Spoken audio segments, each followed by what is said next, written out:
Carly Fiorina pushing back after Hillary Clinton compared Republican candidates to terrorists when it comes to women. Fiorina also saying that the GOP needs someone who can fight Clinton on this issue she believes. Here she is. It's a trap to talk about Planned Parenthood as being about women's health. It's not about women's health at all.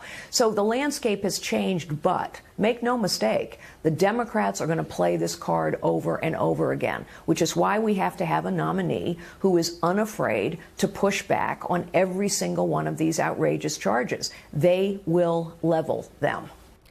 Joined now by Katherine Timpf, a reporter for the National Review and a Fox News contributor, and attorney Jessica Ehrlich, former Democratic congressional candidate. Good to have both of you with us today. Jessica, did she go too far with this comment, do you think?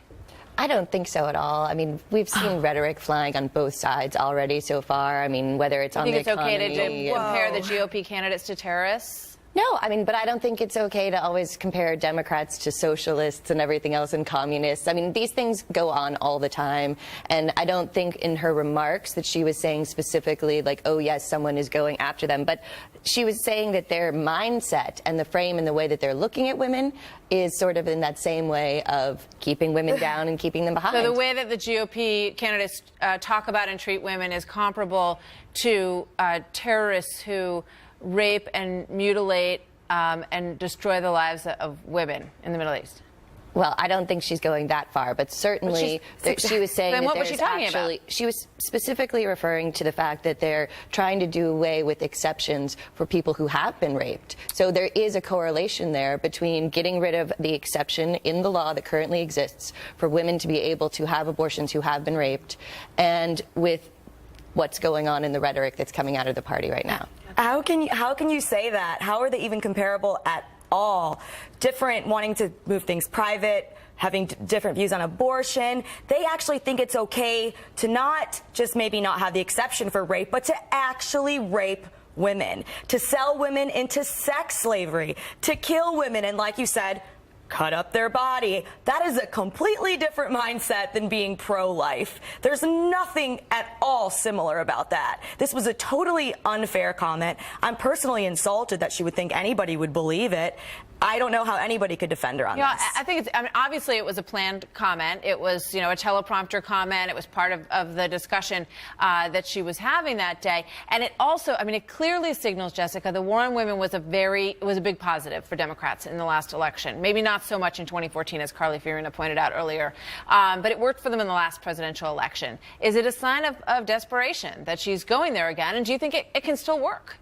I don't think it's a sign of desperation, but I think it does still work in the sense of there are a lot of issues, not just about Planned Parenthood, or if we're talking about rape or these different things, it's also about women in the economy. And women are a huge voting bloc, and so far still on a national level in all the polls we've seen, Hillary leads with women. So I think that's one of actually Carly Fiorina's big points, is that she's the only person on the Republican side who could really go talk to people, I do think, Katherine, that there are people who maybe don't follow politics that closely.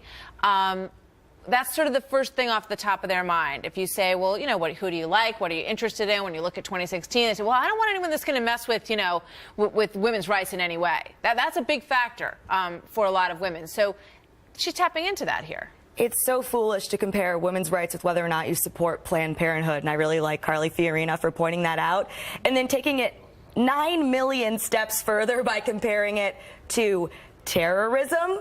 Terrorism is in a whole different